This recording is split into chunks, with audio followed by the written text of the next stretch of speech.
But today's lecture, I think, is going to be quite different, and I'm interested on it. It's going to be more theoretical, so not technical, because usually when we talk about climate change and these issues, we are specifically more technical. So this is going to be more about theory of climate and culture, so this relation. So I'm very interested. And thank you very much, Nicola, for coming here and for having your lecture. I give the floor to you. Thank you, Gaia. So good morning, everyone. As Gaia said, I will try to, since we're already beyond the middle of this intensive week and the workshop that you're involved with that has to do with open public spaces and the issue of climate change, I would like us to step back just a bit and sort of have an overview of what climate change is about. And according to this enigmatic title, to try to see how and why culture is related to climate. So, and also let me just say that I will focus a bit on some theoretical aspects, parts of which are scientific and parts of which are theoretical. Then I will try to elaborate on how our civilization, which is the form of culture that we are part of, is contributing, and at this point, with what we do, trying to mitigate the issues of climate change. I will also try to offer some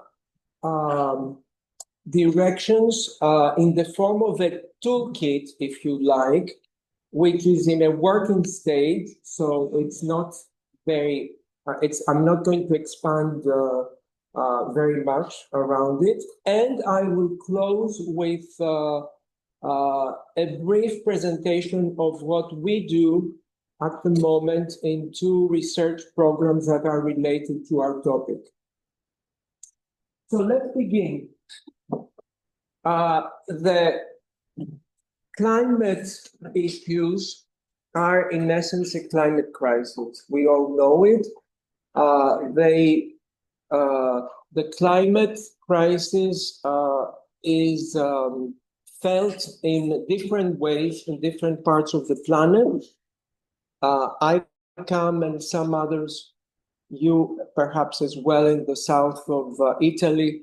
I come from Athens, which is part of the Mediterranean, which is really hit harder than other parts, but I'm not saying that we are the only ones.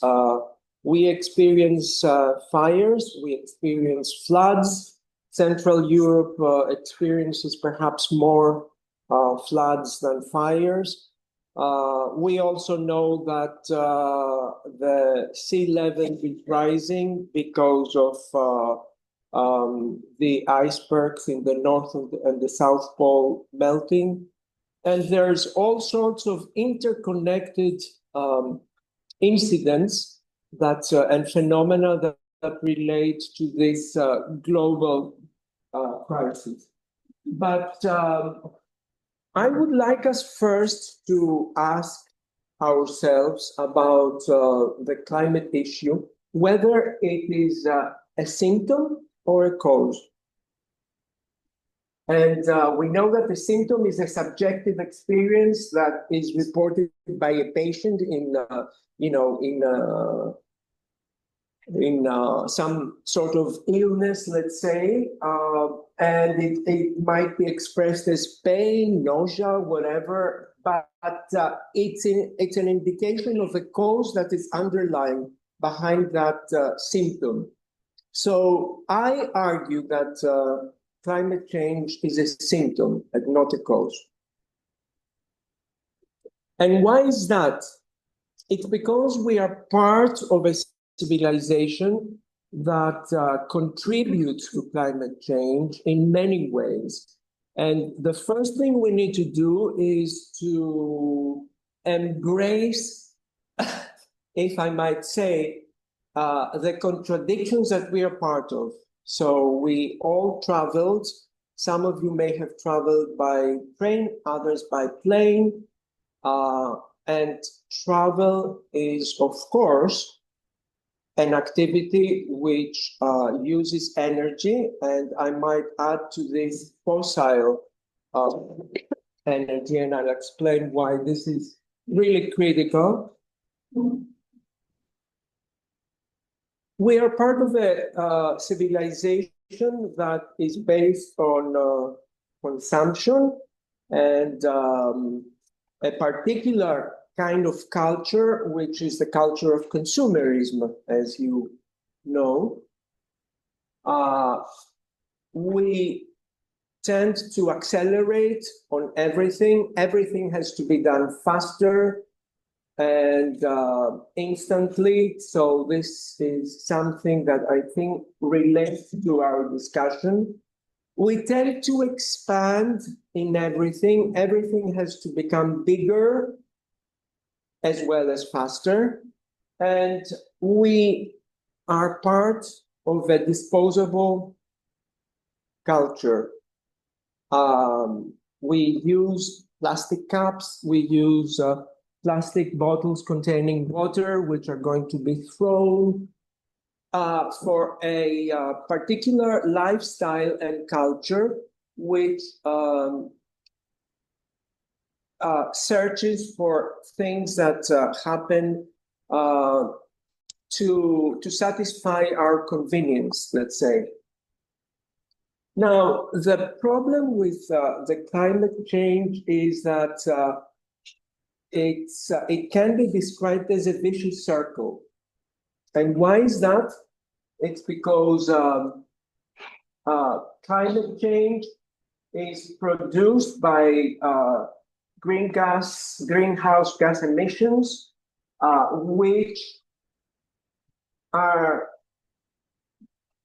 expressed in extreme weather phenomena like rainfall, floods, lightning, high temperatures, and this contributes to wildfire intensity and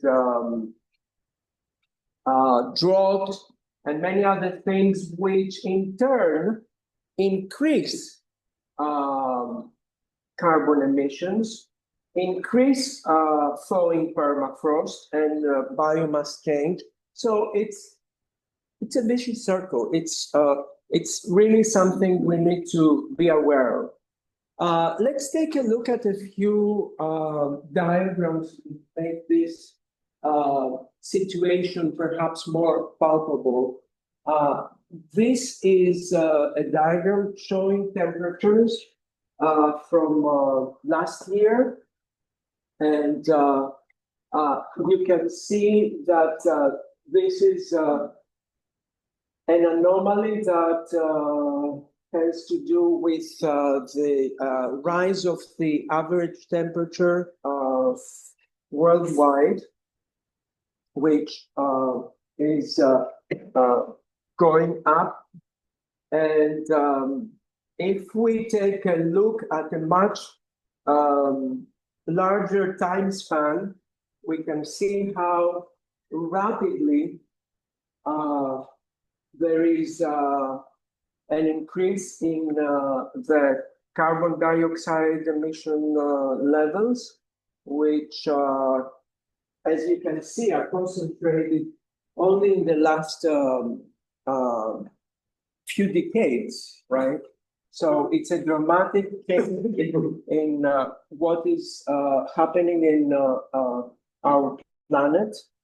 And here you can see Gaia mentioned the Anthropocene, which is a term describing a period in which the planet is more affected by the presence of the human species than by tectonic changes that have been part of, and other changes that have been part of different era in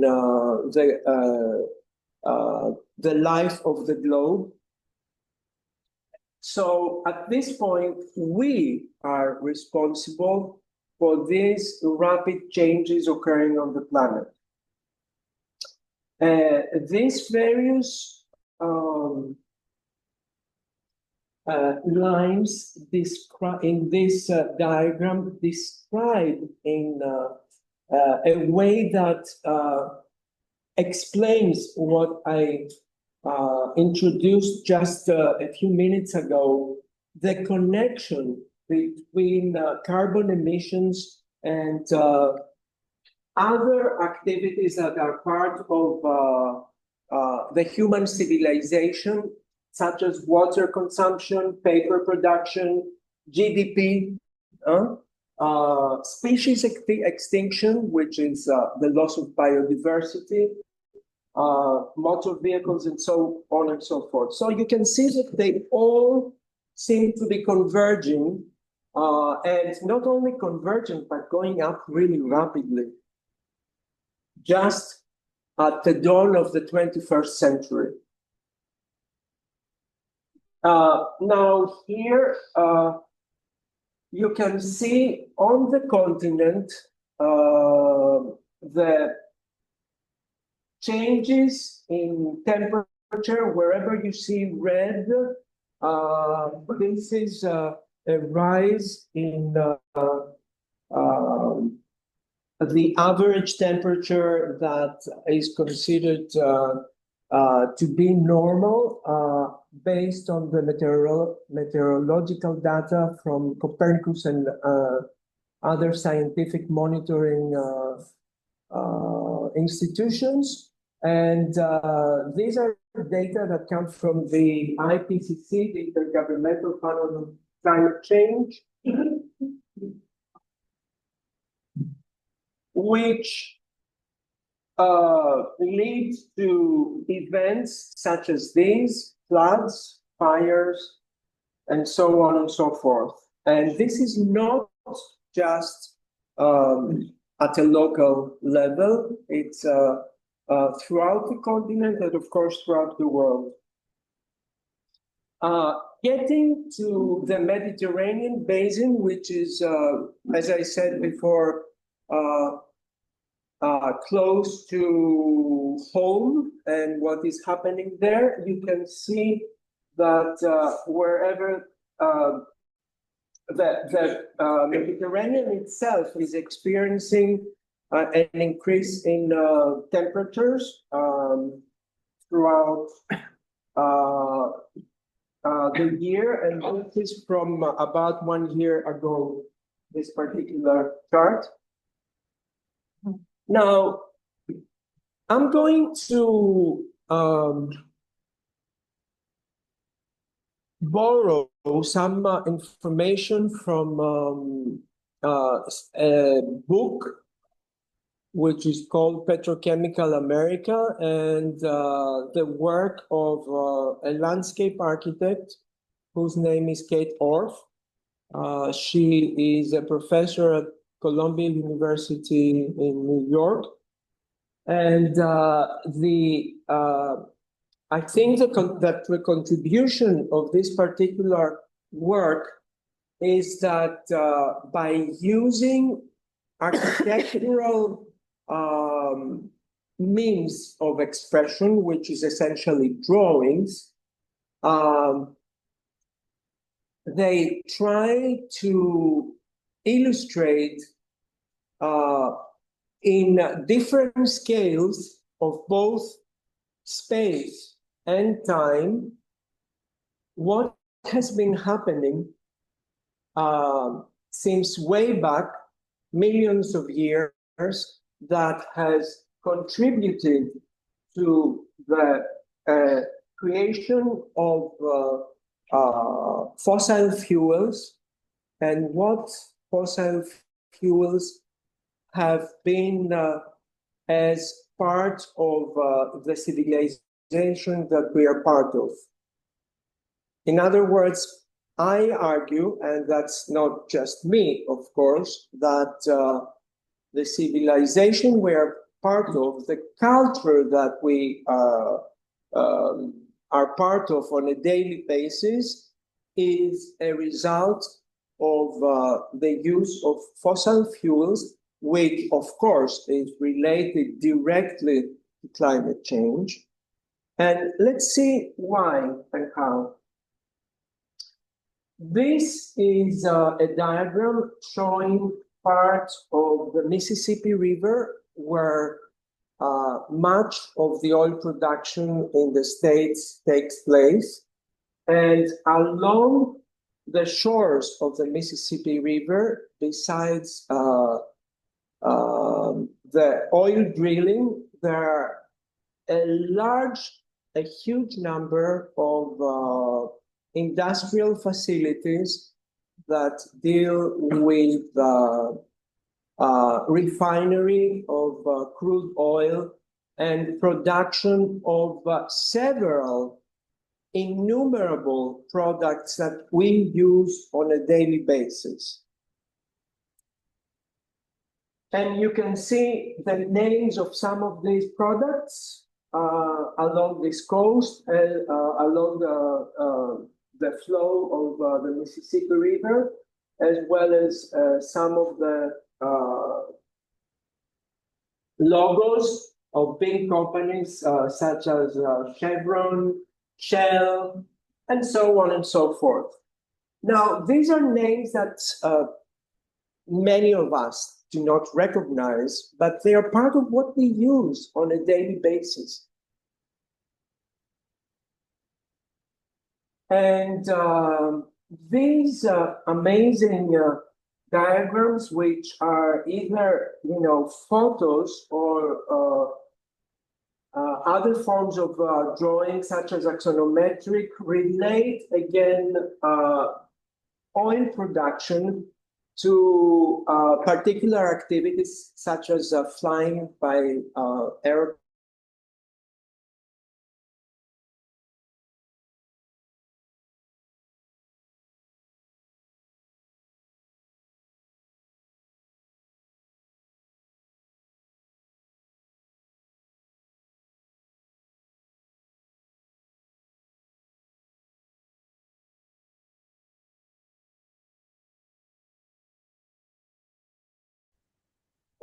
And this is an even more interesting diagram because it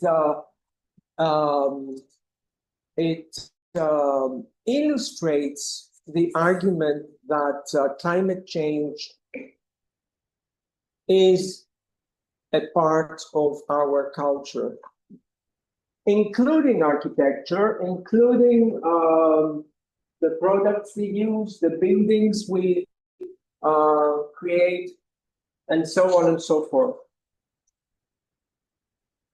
This is a photo that I took from a supermarket in Milano before coming here. And this is a photo that I took in my room, trying to see what are the products that I have just lying around me that are part of this chain of production that I just described. But it's not just the culture that is dependent on fossil fuels. Or rather, I should say that there are many phenomena that are interconnected with each other. Fossil fuels have contributed, of course, to, besides, I should say this because I think it's good to know, this is also known in a derogatory term as cancer alley, because it's really where in the United States the highest rate of cancer is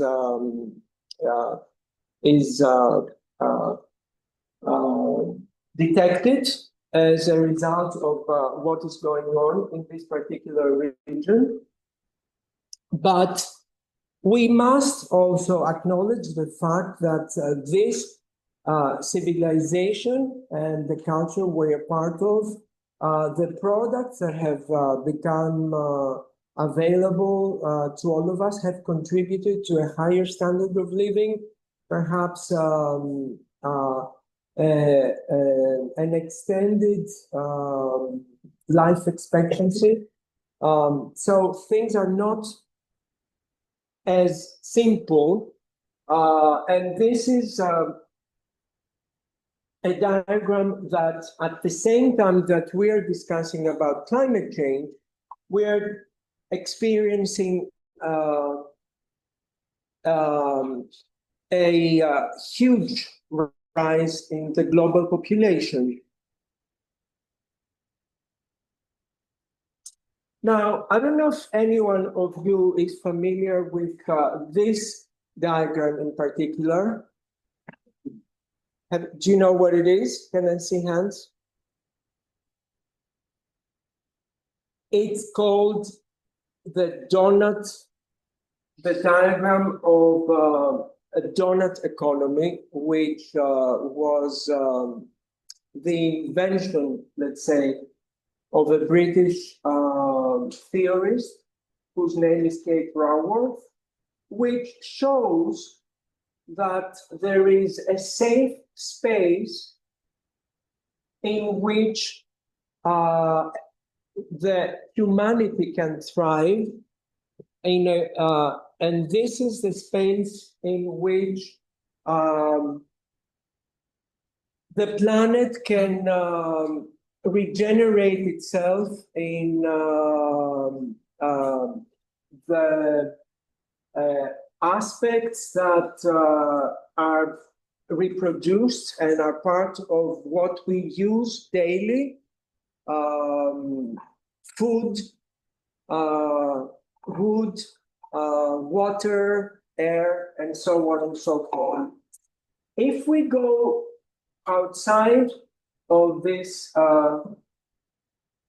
ring, we have an overshoot, which is expressed in climate change, ocean acidification, chemical pollution, freshwater withdrawals, land conversion, biodiversity loss, and so on and so forth. If we go below that, we have a problem in the life quality in our societies. So this is expressed in lack of food or water, health problems, lack of education, lack of peace, and so on and so forth.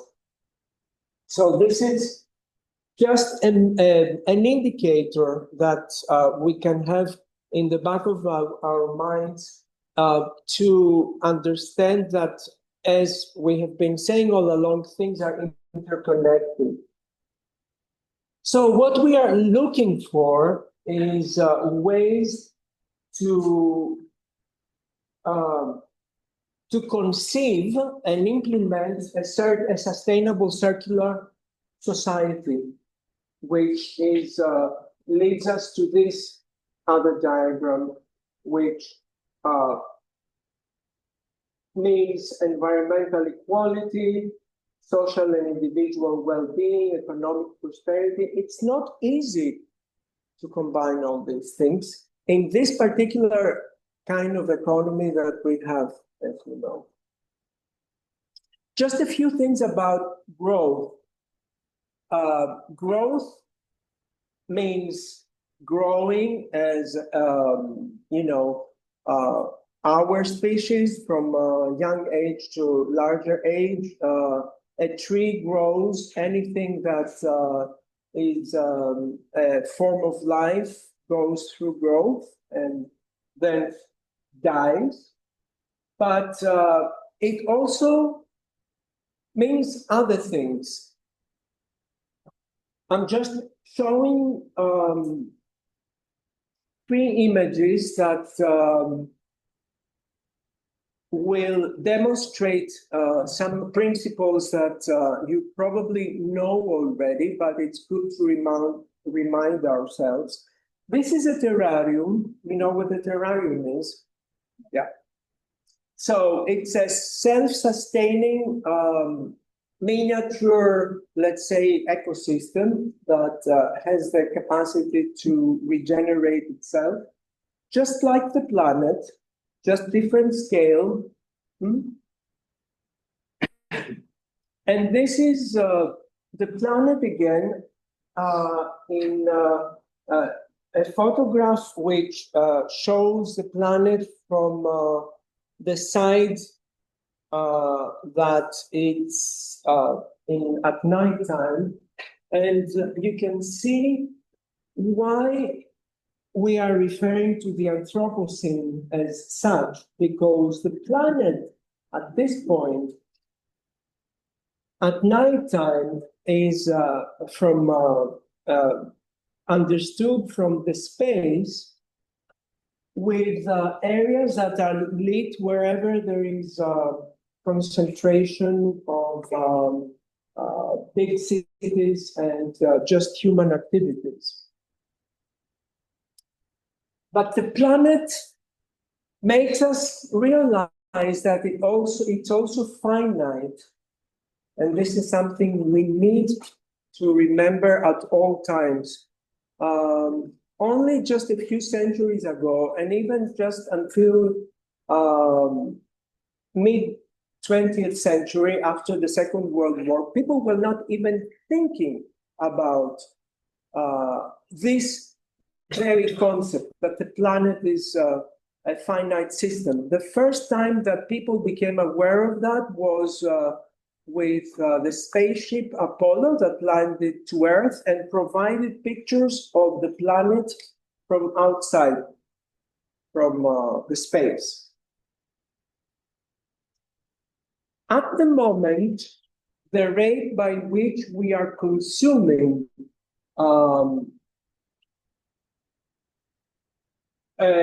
what the Earth provides us that is absolutely necessary for survival, we are consuming at a rate that is almost 3 times the planet goods that we can have, which means essentially two things. Either that we are borrowing from other parts of the planet, in other words, we are, stealing, let's say, goods, or we are doing the same thing from other generations, in essence, the younger generations, your generations and the generations to come. So it's something to be aware of, that it's a critical situation that has a sense of urgency, let's say, that we need to address. And going back to the topic of growth, as I said before, growth in biology means that every living being from infancy, from the moment that a living being is born, follows a stage of growth. After that, it becomes stable, and then it begins to deteriorate and close the life cycle. But in economics, growth means something else. It means that every company and every institution has the expectation to keep growing in terms of production, in terms of expansion, in terms of indicators that show that whatever the activities that this institution is involved with are becoming bigger and bigger. That's not really sustainable. It's as simple as that. And that's why I presented the image of a finite planet to understand the contradiction that we are up against. And here, again, looking at diagrams, we can see how the increase in carbon dioxide levels coincides more or less with the increase in the real GDP.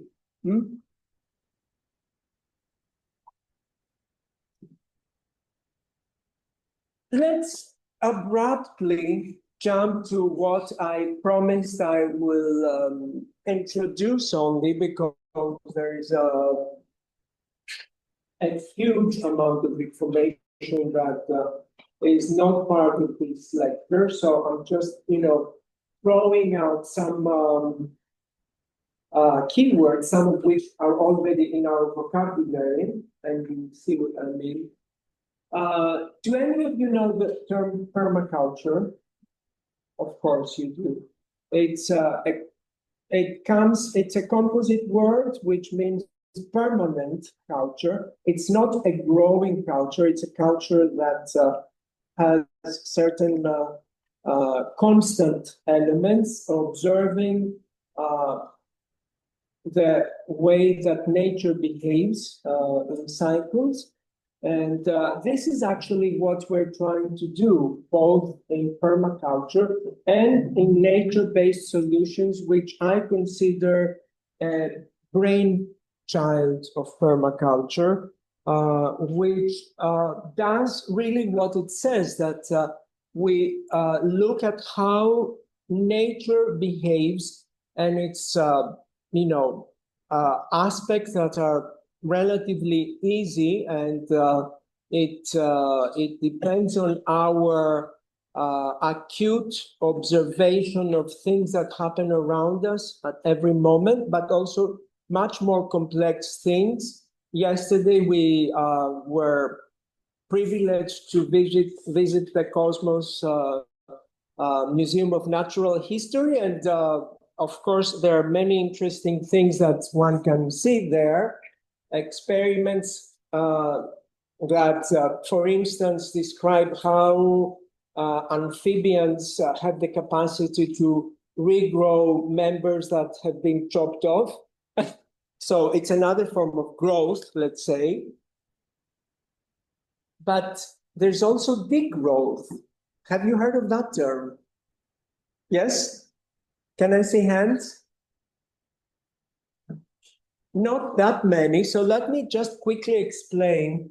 The idea of degrowth is based on the realization of the contradiction that growth entails. Infinite growth is simply not possible. It's a myth. So some theories, mainly coming from Europe, Italy, France, Greece, Spain, have been working around, they come from the backgrounds of economics and ecology, and they've been developing theories around how we can limit our consumption levels, get to a level that is within the donut ring that I showed you before, which is the safe zone in which humans can thrive as well as the planet. And so degrowth really is a term that demonstrates that we need to slow down, we need to consume less, without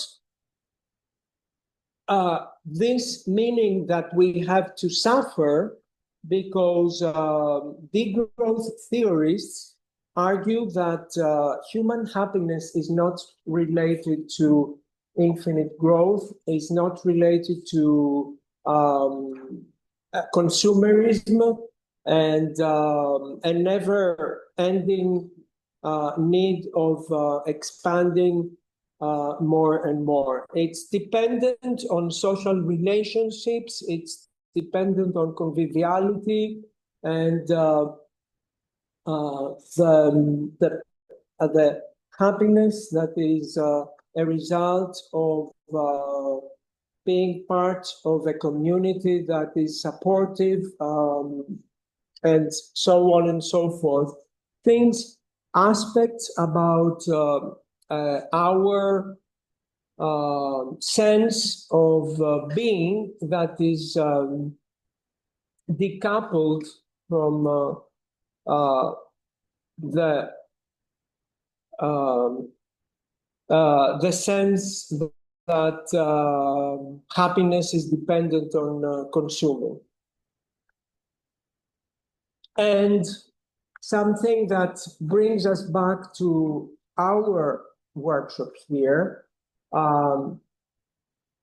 valuing again the importance of the public sphere as well as the sphere of the commons. I don't know, commons, if it's a term that I know that Linda is here and she knows very well what I'm talking about, and probably many of you do. Just quickly, these are the 12 principles of permaculture that you might want to look at, and some of the, again, in a similar direction, principles around nature-based solutions. And this is the book of a researcher who is an Australian and an architect that I like her work very much, who talks about, again, this is like a play of words, because she uses the term development, which is in many cases synonymous to growth, but here attached to it is the word positive, which tries to look at how vicious circles, such as climate change, as I pointed at the beginning of this presentation, can become virtuous circles through the built environment design, which is really what we do, right? So let's go past these. Again, I'm showing this in more detail because I strongly believe that we need to stick to the 3 main principles of permaculture, which is care for the earth, care for people, and fair share, around which are these 12 principles. Sorry about this. Just a couple images about from work of architects, young architects that work in Europe, some of which are actually Italian, that I feel close to. I did not put many images on that. Just a few. There are such firms as Raumlabo in Germany, Collectif ETC in France, Horizontale in Italy, Thularc in Spain, and several others that try to look at the role of the architecture through these principles and the awareness of these issues that I discussed that have to do with the fact that architecture, sometimes we need to be aware of this. First of all, the role of architecture is very critical, very critical. But it's also very tricky, besides critical, because we may be thinking that we are actually contributing to mitigation in the problems of the climate crisis, whereas in reality we're not. We know very well, I think you do, what greenwashing is, and how architecture often becomes complicit to this strategy. So we need to be very alert about these interconnections and always look behind the text and look at the subtext in what we're observing. So many of these architect collectives try to intervene with the tools that architecture traditionally uses, but also by involving other tools that are not so commonly used, such as community empowerment and community involvement and participation, reuse of existing materials, existing spaces, recycled use, a different way to look at trivial spaces such as parking spaces and places that are really non-places. And there's also a form that is also good to be aware of let's say, activism, architectural activism, such as the AUDe network, which is the Architects Climate Action Network, or research projects such as Architecture is Climate, which tries to map what is happening currently throughout the world around this topic. And just quickly, I'm going to close this presentation by, as I said at the beginning, saying a couple words about two projects that we are involved with a group of people at NTUA. The one is called MATCH, which stands for Mediterranean as a Climate Hotspot. And it's a Creative Europe project, which involves Portugal, Mapas das Ideias. It involves, in terms of universities, the only one that is an academic institution is ours.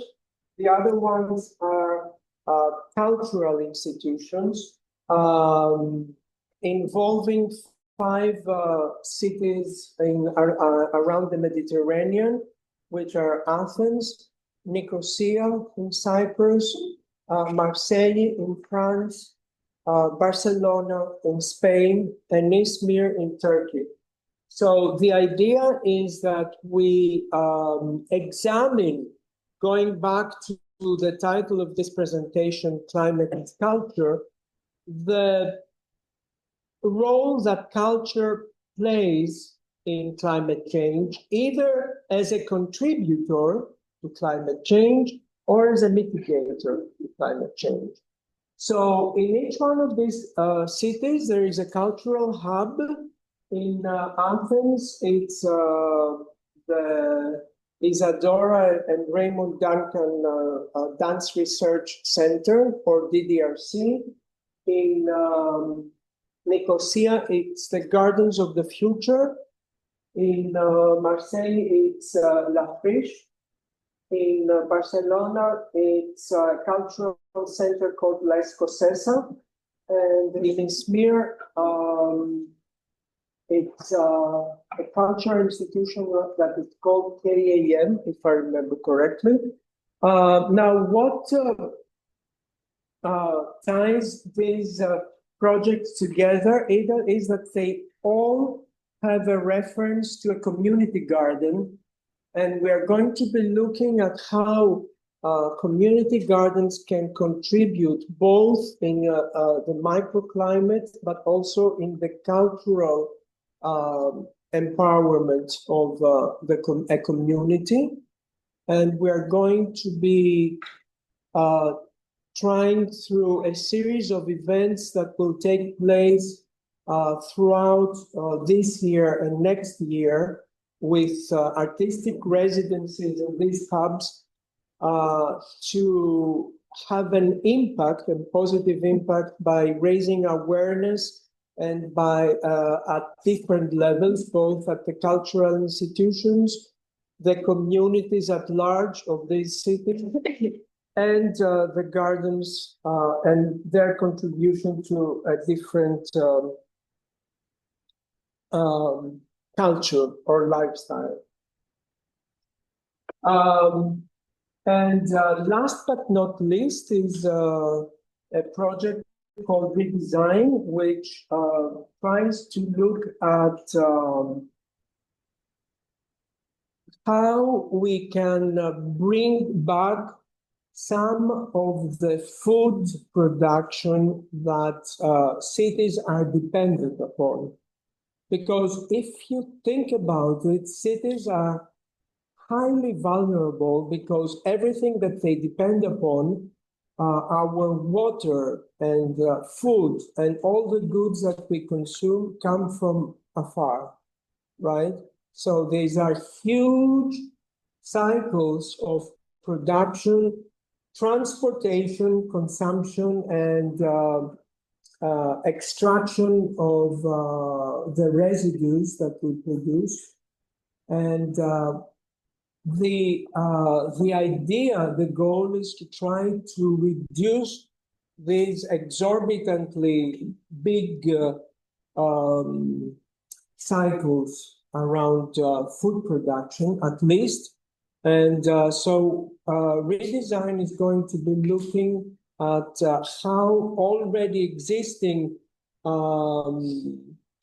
such initiatives or prototypes in different cities can be systematized, monitored, and how this can produce a food production network around Europe and beyond.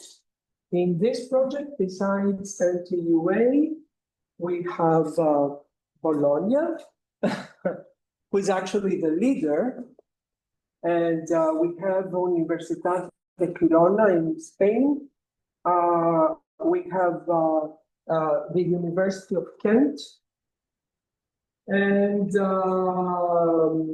also there is a university in New Zealand, in Lincoln, believe it or not, and a few other research institutions in Germany, in Budapest, and in Stockholm.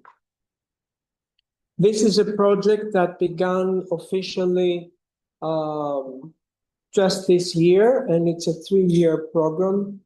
And this is the website for any of you that might want to follow us. And this is the website for the match project that I presented just before. And with that, I close this presentation and I thank you.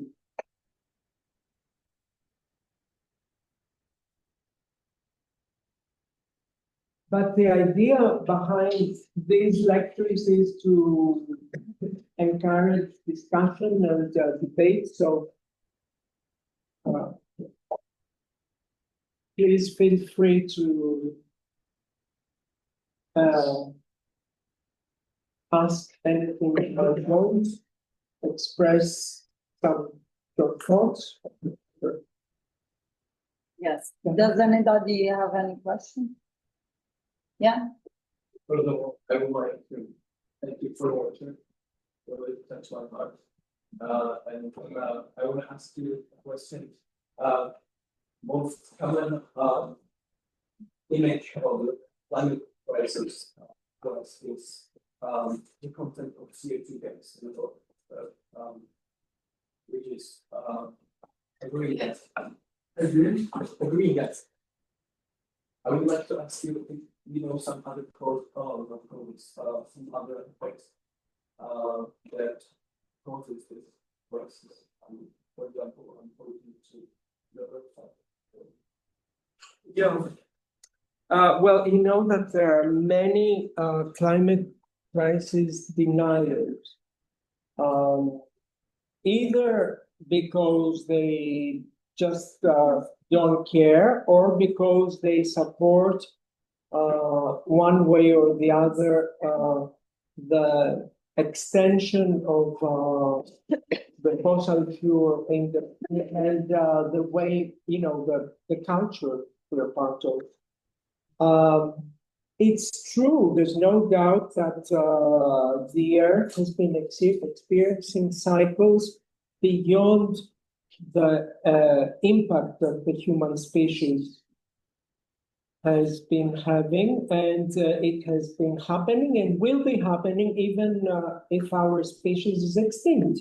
But this is not the question. The question is how we, as species, and in our own interest, nobody else's, can look at the impact that our civilization, our species has on the planet, not, you know, the other cycles that are Earth cycles that we can not do much about, or maybe we can, but this is not the issue. That's what I'm trying to say. The issue is to be critical of what our civilization is about and see how this can be modified to our interest and the planet. Any other question?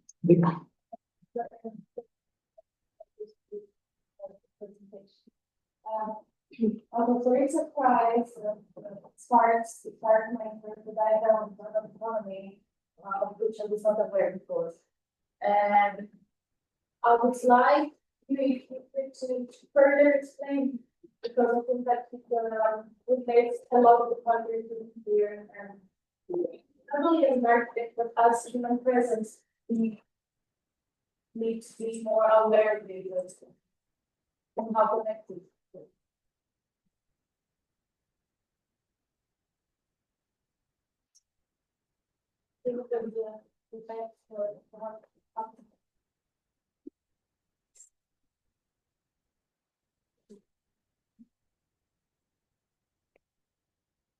So, as I said, I think that it's only since the 60s, actually, of the 20th century that large numbers of people and societies became aware of the impact that we have on the planet. It was, if I may remind you, the time of the Vietnam War, the time of the oil spills in the Gulf of Mexico, which became the Gulf of America just recently. and many other. It was the time that Rachel Carson wrote her book Silent Spring, which brings to our awareness the impact that our civilization has on the planet. And so the donut economy is the invention of this ecological economist whose name is Kate Raworth, to illustrate that our life on the planet has some limitations in terms of where it can thrive. And this is what this green ring represents. It's nothing more than, I mean, there are other diagrams. If you Google donut economy, that you will see that there are other diagrams that illustrate it better. And in some of those diagrams you will see that some of these, how do we call them in English? Arrows. Huh? Arrows. Parts of a. Okay. The pie charts. Pie charts. Yeah, let's say parts of the pie, perhaps, are in red. So, for instance, right now, of course, climate change is in red. It keeps extending, but some of the inner circle might be in red, and it may represent the fact that social equality is diminishing, let's say, rather than increasing. And this is based on indicators that, of course, we have many indicators. It's not something that happens randomly.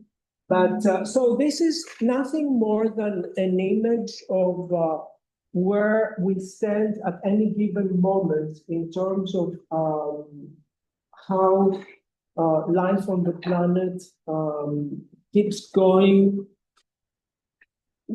within or outside a safe level of being, based on these indicators. Again, I'm not the expert in this, and this is more in the sphere of economics, ecological economics, but as I'm sure you realize, there is a very close connection between the economy and architecture, space production, and this is why I think this is something that we should be aware of. By the way, for those of you that are not aware of the history and the origins of permaculture, it originated in Australia by a guy named Bill Mollison and his student, David Holmgren. And it is both a theory as well as a set of practices that can be applicable, in a field where you grow things, or even in a community where you try to change the way that the community works. And speaking of that, let me just say that regarding an architect's toolkit, as I tried to, suggest that perhaps we need to extend or expand our toolkit as well as our knowledge and capacity to use them. Another aspect that I think is critical is to learn again something that architects in the 60s did, which was participatory work with the communities that they work with, which changes the mindset of what an architect does, which is not something that comes from above, from the point of view of an expert only, but also as someone that works as a, let's say, an advocate in a community to change, to actually listen to what their needs are, work as a catalyst in that community in order to improve, first of all, their understanding of what it is that they have and what it is that they want to achieve, and help them become active agents of this change, let's say. So I think this is critical. It's very important to not only to put to place and change something. You need to explain people like what's happening, and if the people are interested, you know, how can they participate? We should have these people to help. Absolutely, yeah. Of course, But it's not easy. it's not only it's not easy, but it's not only, as we know, dependent on the people's will, because we know that politics and the economy are big players in what is happening in the world. And even, I mean, we can go on talking forever, but I don't know if there's any other thoughts on this. Carlo.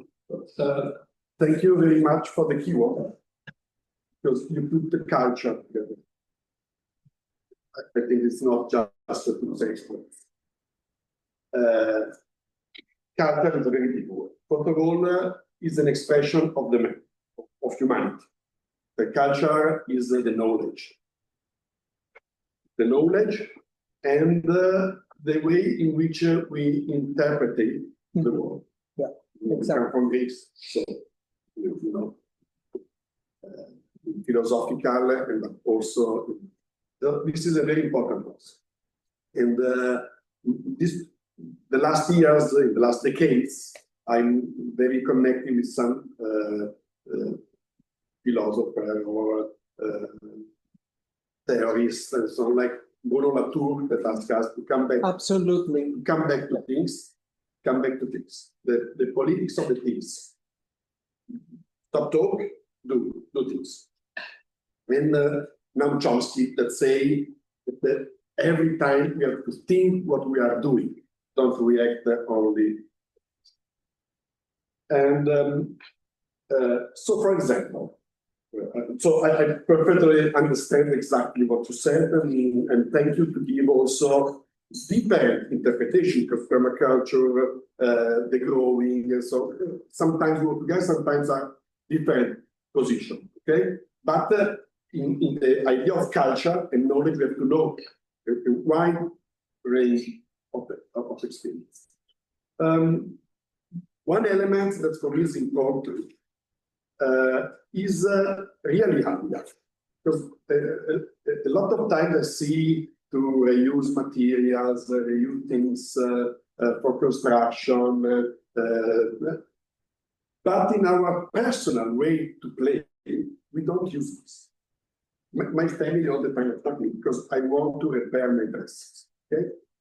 To suit. If I come here with my shadow that is broken, with something like this, people consider me a person that out of the world. Yeah.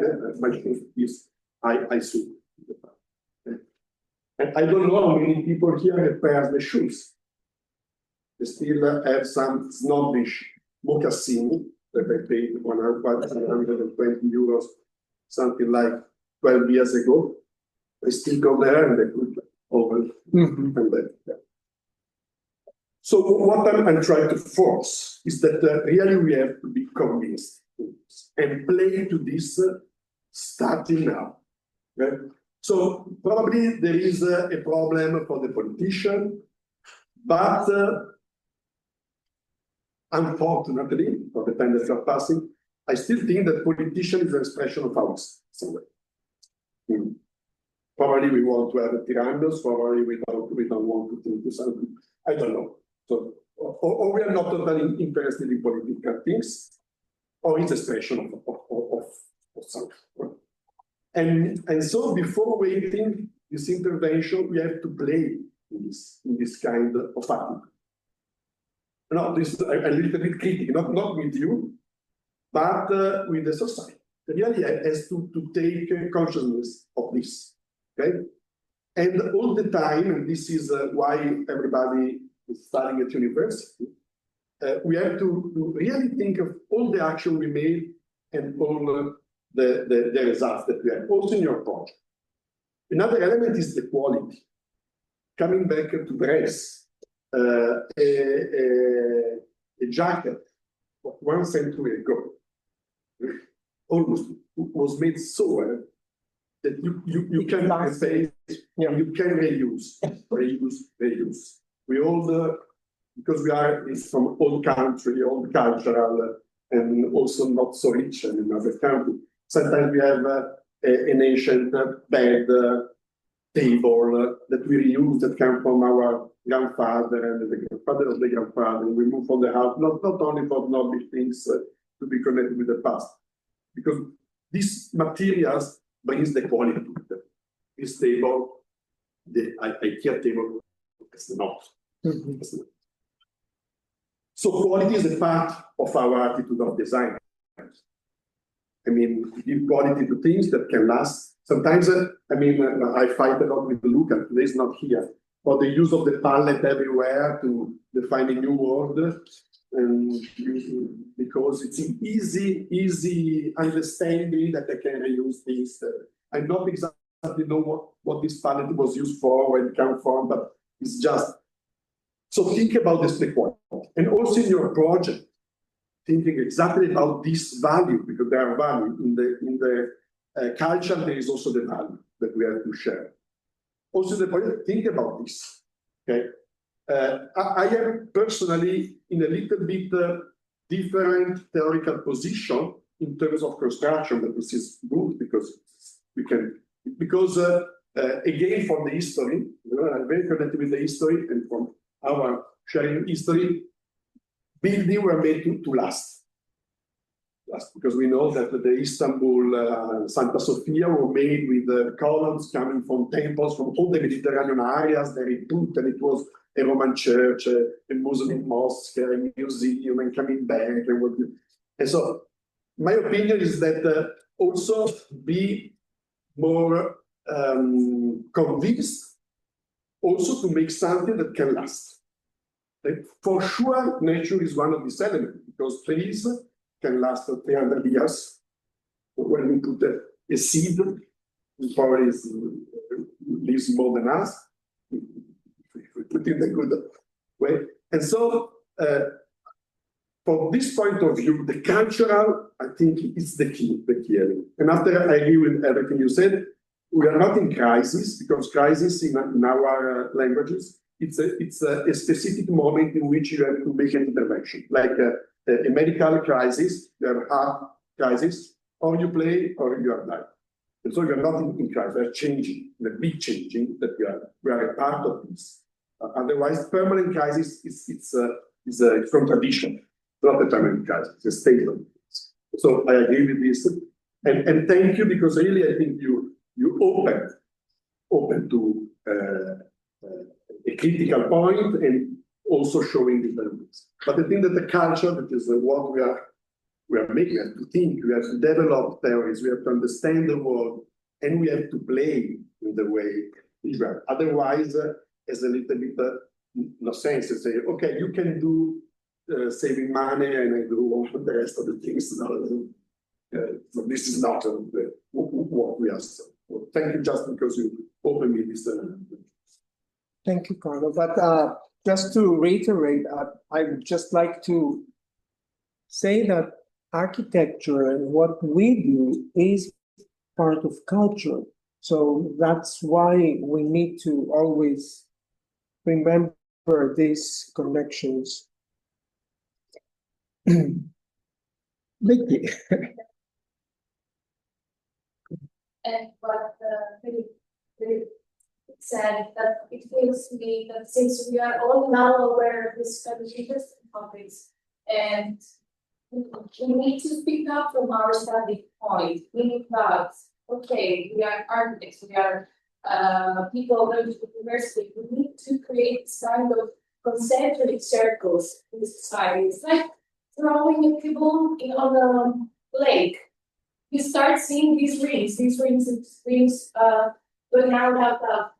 Even though we feel like we cannot influence the outcome in this way, these 5 minutes that I suggested, it's nothing. It needs to be there in its place to be able to convince the others. Otherwise, if hope affects out, we will not see any kind of change.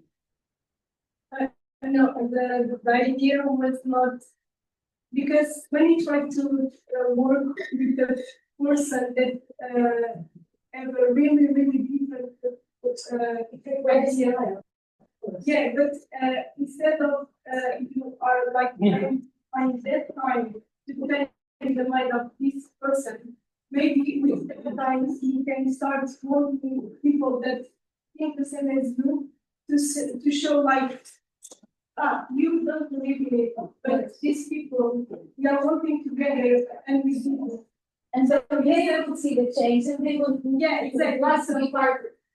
Exactly. So instead of you try to find the right words to explain this person, this is good for you, this is good for society, you just can have a big playground with your group to really do something, and then people will see like, okay, maybe this is good, maybe this person was right, but I don't know. Yeah, I think it is because if you try to always change, to push like, okay, let's do, and the person is not on that stage. You cannot do something different with this person. You just need to find the right people to start from this point to this small circle, and then you will find in another country, in another city, people that think the same as you, and then you can start connecting, and the change will happen. I think this is my point of view, but.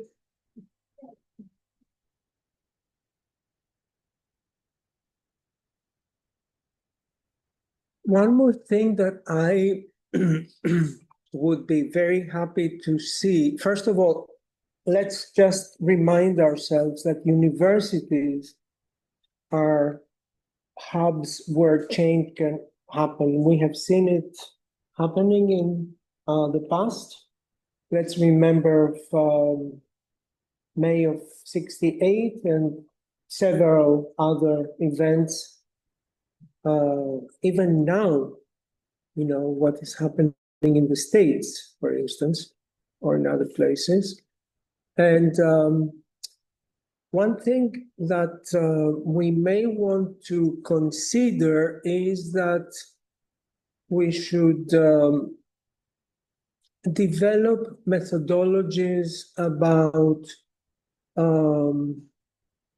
having debates, because I say this because, at least in our case, I have seen many times, not just once, how the lack of knowledge of how to discuss, even at the very basic level, can lead to a collapse of the whole effort, or to undermine an effort.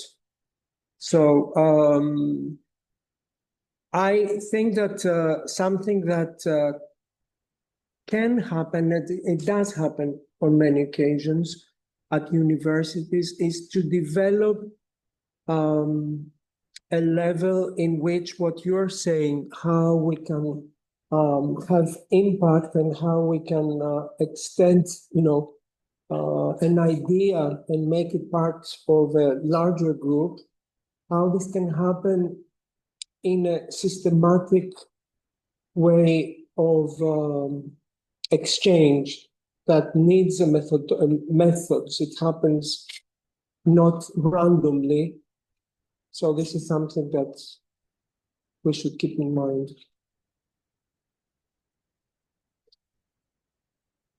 Well, thank you very much again. I hope it's useful for the last leg of what you're doing, which is, we're all thrilled by what we saw yesterday. I know that Maria, with what she will be talking tomorrow, which is focused on examples and methodologies of design, will be very helpful, and I look forward to that as well. And thanks again. Keep working, and I look forward to Saturday now, right? Yeah. Okay. Thanks, Natalie.